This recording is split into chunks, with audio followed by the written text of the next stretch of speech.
All right, this week's question and answers.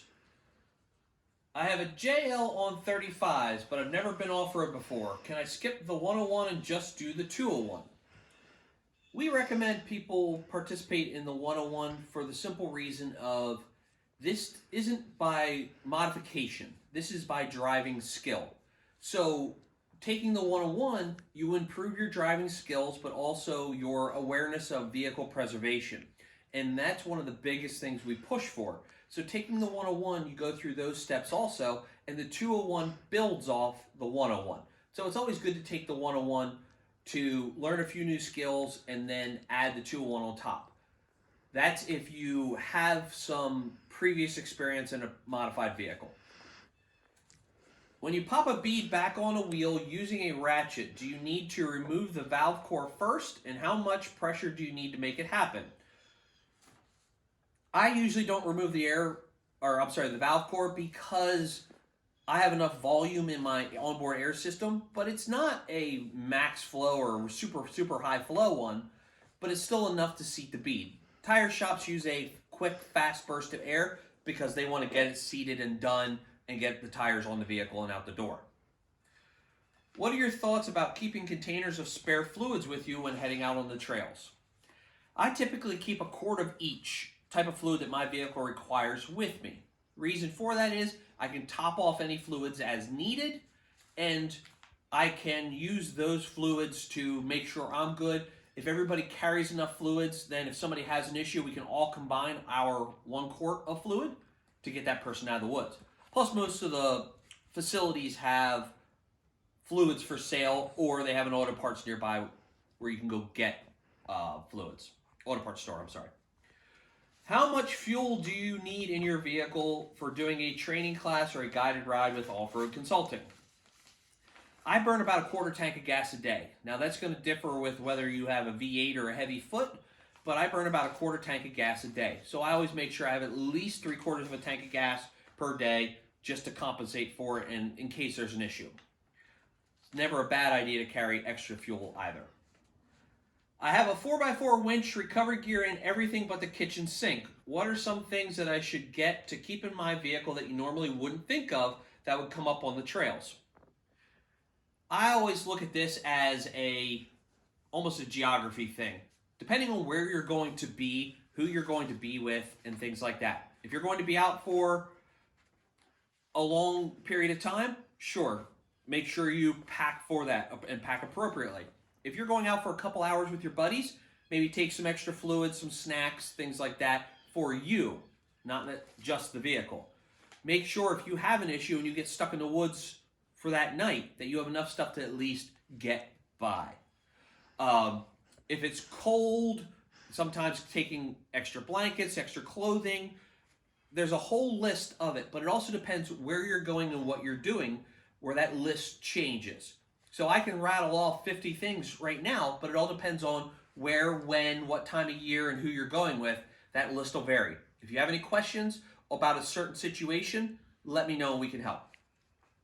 Do you cancel events if they are calling for rain, snow, thunderstorms, etc.? No, we do not. You don't stop four-wheeling because it's raining. So we keep going.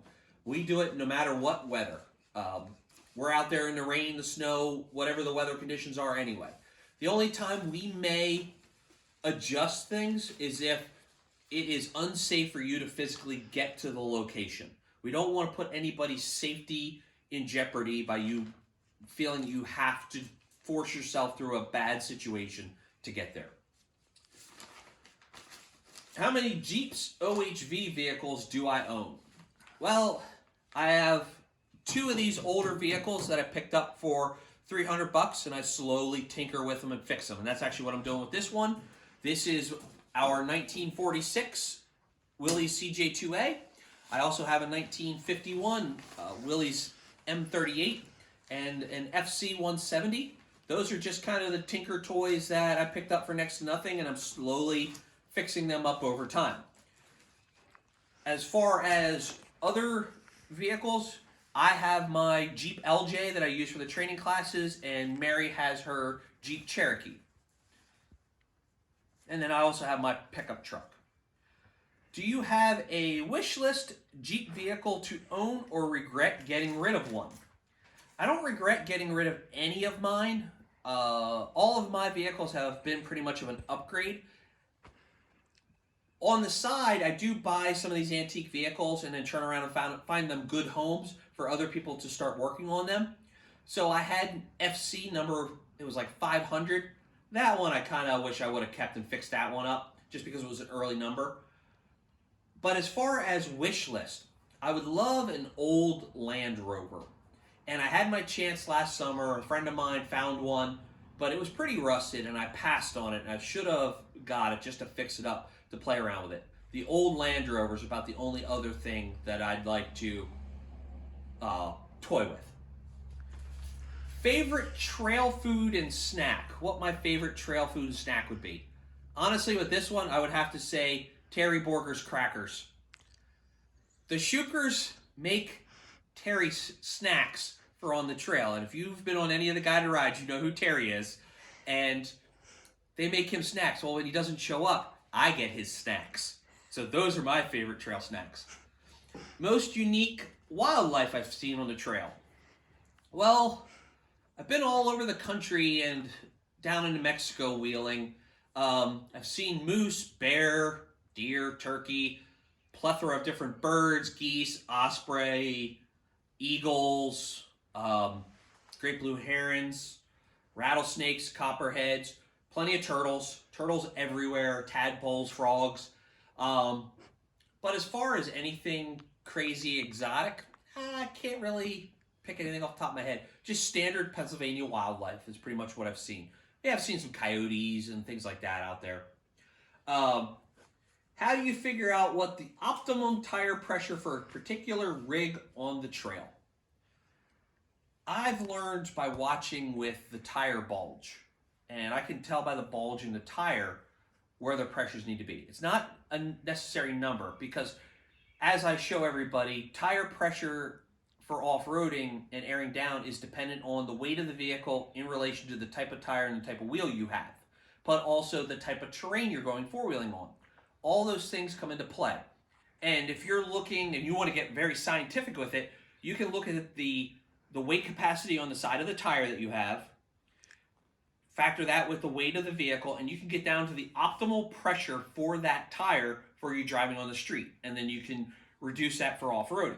But there's so many variables with that, it's almost an educated guess. But everybody's vehicle is different. And that's why I always go by the bulge in the tire. The tire will tell you what it needs. And that will change depending on the terrain types. Even using snow for an example. The snow that packs and becomes ice is a different air pressure than the soft, fluffy snow. Some snows you want to be more aired up so you can cut through and get down to the hard terrain. Some snow you want to float on top of. Same with wet versus dry sand. Different sand whether you're on the beach or you're out in the desert with the moisture consistencies. Mud, clay, everything's a different variable for actual tire pressure. And I factor that stuff in mind when I'm looking at the particular vehicle and where it should go. All right. Last few questions here. Can I do a 101 class with my doors off? Yes, you can. I always leave my doors on because that spray from the tire that comes up always covers your side and inside the vehicle, so I always leave my doors on to keep everything a little bit cleaner, but you are more than welcome to if you'd like. What is bucket list of trails that I have? Well, Black Bear Pass in Colorado, I definitely want to, that's one of my top ones I want to hit. Rubicon Trail, I'd like to do. I don't need to do the crazy stuff out there. I've done enough crazy trails over the years. I'm more into seeing the historic value, the scenery, and the nostalgia of the trail, the history of the trails. Those are probably my top two. Now, there's facilities I want to see and locations I want to see and go wheel, but those are probably the two on my list that I want to see as soon as I can. All right, and going through our list, it looks like we wrapped up all of our questions for this week. Please keep sending in your questions and we will get to them. We'll keep doing this weekly as long as we keep getting questions sent to us. And email us at allfroadinstruction@gmail.com or send us a message on social media. We'll get to the list, and once a week we'll get through this. Now, hopefully, next week we'll be back on the trails. Looks like May 9th will be our first day back on the trails. So keep the questions coming. We'll keep making time for this once a week to do these type of things, even though we're still going to be back out in the trails doing our thing. Thank you.